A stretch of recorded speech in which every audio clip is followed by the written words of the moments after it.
E aí, meus amigos, tudo bem com vocês? Hoje nós vamos fazer, dentro da nossa segunda aula ainda de fibrilação atrial e flutter, de cardiologia, nós vamos fazer as questões sobre esse tema, tá certo? Então, questões, aula 2, e vamos começar com a questão de 2017, lá do Rio de Janeiro, Hospital Universitário Pedro Ernesto. Durante a avaliação de um paciente com doença de Parkinson, que se queixa de palpitações, é detectado um ritmo cardíaco irregular, sendo suspeitado o diagnóstico de fibrilação atrial paroxística. Realizado eletrocardiograma de superfície. Há dúvida quanto ao ritmo de base, uma vez que os tremores em repouso causam um tremulado na linha de base do registro gráfico. O dado que permitiria afastar o diagnóstico de fibrilação atrial é... O que ele quer saber na questão, então? Ele vai dar alguns dados para a gente e quer saber o que não poderia, de jeito nenhum, ser fibrilação atrial. Então a gente vai ter que buscar nessa questão algum dado que diga que não existe contração atrial, não tem formação de onda P, ausência de choque valvar em foco aórtico. Choque valvar é quando tem uma bucha hiperfonética que causa o choque, então não tem relação com a fibrilação atrial. Presença de quarta bulha à ausculta cardíaca. Se eu vejo a quarta bulha, o que é a quarta bulha? A quarta bulha é um som produzido pela contração atrial exacerbada que vai causar esse som, essa bulha. Se eu tenho uma contração atrial que forma a quarta bulha, então esse dado exclui automaticamente a fibrilação atrial. Não pode ser fibrilação atrial se eu tenho quarta bulha. Vamos ver a letra C. Ausência de onda A no pulso venoso. A onda A ela é formada também por uma contração atrial exacerbada que forma essa onda no pulso venoso. Se eu tenho ausência de onda A, significa que eu não tenho uma contração atrial efetiva e que possivelmente poderia ter uma fibrilação atrial. Então, essa daí não exclui fibrilação atrial. Até agora, a letra B exclui fibrilação atrial, a letra C não exclui. Presença de anisocardiosfigmia. Essa anisocardiosfigmia, o que é isso? É a dissociação entre o pulso e as bulhas cardíacas. Se eu tenho presença de anisocardiosfigmia, fala a favor de fibrilação atrial. Então, a resposta para essa questão é a letra B, que fala contra a fibrilação atrial. Então, se eu tenho quarta bulha, não tenho fibrilação atrial. Questão de 2016, do Hospital das Clínicas de Goiás. O paciente de 62 anos dá entrada no serviço de emergências referindo sensação de palpitações há uma semana, com pior após realização de exercício físico, de esforço físico. Ao exame, apresenta-se consciente, orientado, eupneico, ritmo cardíaco irregular, importante. Pressão arterial de 140 por 80 e frequência cardíaca de 128 batimentos por minuto. O ritmo cardíaco está ilustrado no eletrocardiograma abaixo. Então o que a gente consegue ver nesse eletrocardiograma? Presta atenção aqui. Ó. Eu tenho um QRS aqui e se eu meço essa distância entre esses dois QRS, essa distância é diferente dessa daqui. Ó, vamos pelos quadrados grandes. 1, 2, menos de 3 quadrados grandes aqui. E aqui eu tenho 1, 2, mais de 3, quase 3 quadrados grandes e meio a distância desses. Outra coisa, observa aqui, ó, a diferença da amplitude do complexo QRS. Existe diferença de amplitude. Eu tenho. Outra coisa, eu não tenho formação de onda nenhuma aqui, de onda P nenhuma. Tá? Só que eu vejo um traçado irregular, assim, que eu não consigo ver onda P. Então, ausência de onda P e complexos QRS com intervalo RR irregulares, distâncias irregulares, eu vou pensar em o quê? Fibrilação atrial. Agora um dado aqui. Palpitações há uma semana. Esse paciente ele já está há mais de 48 horas em fibrilação atrial. O que a gente faz? O paciente mais de 48 horas, ele está uma semana. Então, o que eu vou fazer? Pacientes maiores de 48 horas de fibrilação atrial, o que a gente faz? A gente faz controle da frequência cardíaca. Faz controle da frequência cardíaca e depois anticoagulação. 4 semanas de anticoagulação e depois da anticoagulação a gente faz a cardioversão. Então, letra A, cardioversão elétrica imediata? Não, porque eu tenho risco de tromboembolismo. Cardioversão química imediata? Tampouco. Controle da frequência cardíaca e anticoagulação por 3 a 4 semanas, seguidos de cardioversão? Certo, é isso daí. Controle da frequência cardíaca seguido de ablação do nó atrioventricular, implante de marca-passo? Não. Nada a ver. A letra C. Questão de 2015, Hospital das Clínicas do Paraná, diz assim, ó, com relação à fibrilação atrial, assinale a alternativa incorreta. Então, tem que assinalar a incorreta. Devido à ação inotrópica negativa dos beta-bloqueadores, eles devem ser evitados nos pacientes com fibrilação atrial. Pelo contrário, pacientes com mais de 48 horas, o tratamento é controle da frequência cardíaca através, principalmente, dos beta-bloqueantes. Hipertireoidismo e intoxicação alcoólica aguda são causas bem definidas de fibrilação atrial. Verdade. Lembra que lá naquelas causas de arritmias a gente falou sobre o álcool e também falou sobre o hipertireoidismo também é uma das causas de fibrilação atrial porque ele causa essa irregularidade. Idade superior a 75 anos é um fator de risco para a ocorrência de AVC no paciente portador de fibrilação atrial. Tá certo. Lembra do Chades-Vasque? Que a gente tinha pacientes acima de 75 anos, ele tem 2 pontos, e entre 64 e 75 ele tem 1 ponto. Outros seriam um AVC ou AIT, uma diabetes mellitus e assim vai. Os bloqueadores do canal de cálcio, verapamil e diltiazem, podem ser utilizados para o controle da frequência cardíaca nos pacientes com fibrilação atrial. No controle da frequência cardíaca, certo, tá certo. Lembra que o controle da frequência cardíaca é feito com beta-bloqueadores, com bloqueadores de canal de cálcio e também a digoxina associada a outra medicação. A incidência de fibrilação atrial aumenta com a idade. Certo, aumenta com a idade. Então, a que está errada é a letra A. Ela está incorreta, porque os beta-bloqueadores eles são o principal tratamento da fibrilação atrial. Certo? Próxima. Questão 4.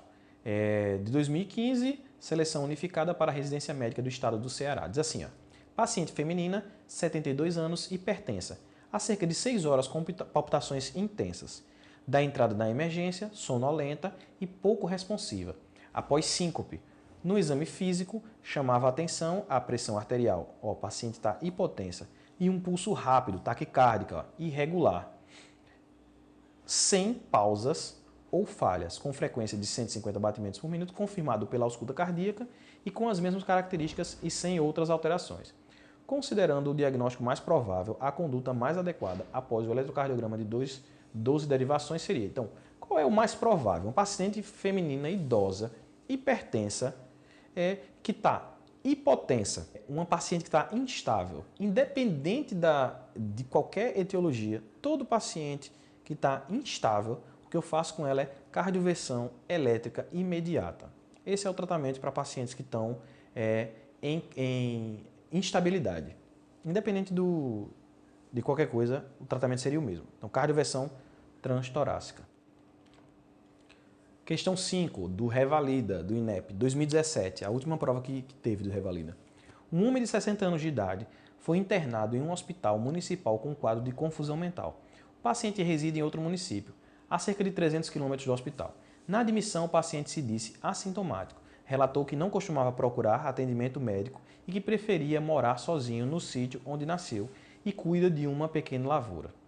Os familiares que o acompanhavam confirmaram que ele não apresenta comorbidades diagnosticadas, mas relataram que há cerca de 5 dias o paciente apresentou um episódio de confusão mental, tendo sido levado para a internação hospitalar.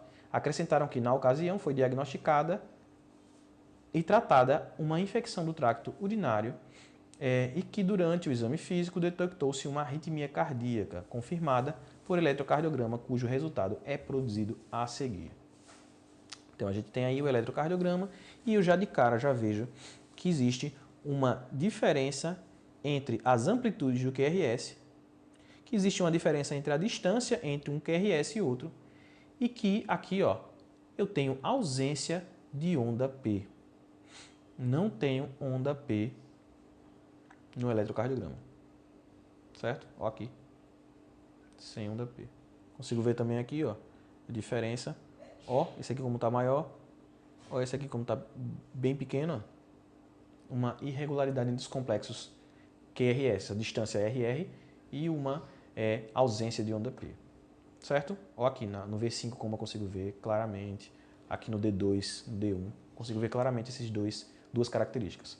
Só com isso eu consigo diagnosticar que é uma fibrilação atrial. Agora vamos lá. O resultado do eletrocardiográfico realizado na internação atual apresenta o mesmo padrão. Agora, consciente e orientado, sem queixas, o paciente manifesta desejo de ter alta e de retornar ao seu sítio, afirmando que não pretende realizar outras consultas médicas. Nesse contexto, qual é a conduta médica indicada? Então, paciente mais de 48 horas com a questão da fibrilação atrial, o que é que eu faço? Dar alta hospitalar ao paciente após introdução de digoxina? Não, digoxina não é a nossa primeira escolha. Dar alta hospitalar ao paciente após a introdução e ajuste da dose de varfarina? Então, essa não é nossa primeira questão. Nossa primeira questão é a regulação da frequência cardíaca. E a gente tem que fazer isso aí com o beta-bloqueador. Dar alta ao paciente após a introdução e ajuste da dose do beta-bloqueador. Essa é o certo, a letra C. Vamos ver a letra D. Orientar os familiares para que busquem por meios jurídicos a guarda do idoso e o mantenham na sede do município para iniciar o tratamento com varfarina. Não é a resposta certa. A resposta certa é a letra C, o beta-bloqueador. 2017, Santa Casa de Misericórdia de Maceió, Alagoas, da minha cidade. Devido à maior propensão de pacientes com fibrilação atrial apresentarem risco inerente à própria arritmia de formar coágulos, independentemente de outros fatores, ocorre a necessidade de se identificar exatamente aqueles de menor risco e excluí-lo da necessidade de anticoagular, por meio da inclusão de outros critérios de risco que possam caracterizá-los, ficando fora da necessidade de terapia com anticoagulação oral os pacientes com real risco baixo. Por essa razão, outras variáveis que foram identificadas passaram a ser valorizadas como fatores de risco, exceto. Então, vamos ver quais são os fatores de risco para tromboembolismo que eu vou utilizar dentro dos critérios de Chades-Vasque e quais não são. Tem um aí que não é. Vamos ver, de baixo para cima. Acima de 75 anos é certo. Esse daí é um fator que está presente lá no Chades-Vasque e esse está certo. Idade entre 64 e 75 também. Doença vascular periférica também. Agora, sexo masculino é fator de risco? Não. O fator de risco é sexo feminino. Então, se for de sexo feminino, é fator de risco. Sexo masculino, não. Então, resposta, letra A, que aqui é incorreta. 2016, Universidade Federal de Campina Grande, Paraíba, e está dizendo assim, qual a alternativa mais eficaz e segura para a realização de profilaxia a evento cardioembólico em um homem de 68 anos, hipertenso e diabético, portador de fibrilação atrial crônica, permanente e usuário de válvula mitral protética? A gente viu na nossa aula de fibrilação atrial que dentro da fibrilação atrial crônica eu poderia utilizar os novos anticoagulantes, né? Mas no caso de fibrilação atrial com válvula protética mecânica ou biológica, o que é que eu tenho que fazer? Eu não posso usar os novos anticoagulantes. Eu vou usar o quê? Varfarina sódica, porque é o que está comprovado que tem eficácia. Esses outros ainda não são fidedignos na sua eficácia. Por isso, utilizamos varfarina sódica, resposta letra A. 2015, Universidade Federal do Triângulo Mineiro, Minas Gerais.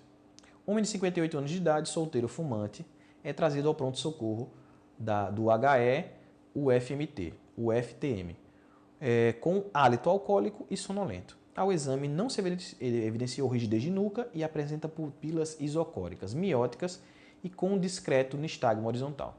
Está emagrecido, peso e altura aproximados, 52 kg e 1,73 m, com hipertrofia muscular generalizada, mucosas hipocoradas e língua despapilada, taquicárdico, sem sopros, respiração ruidosa, com roncos bilateralmente, frequência respiratória de 28 incursões respiratórias por minuto, pressão arterial de 170 por 105, temperatura axilar de 37,6, fundo de olho normal e exames de laboratório, leucócitos de 11.200, hemácias de 3.000, hematócrito de 31, hemoglobina de 10,5, glicemia de 105, soro ferritina de 500, creatinina de 1,7, sódio de 134 e potássio de 2,6.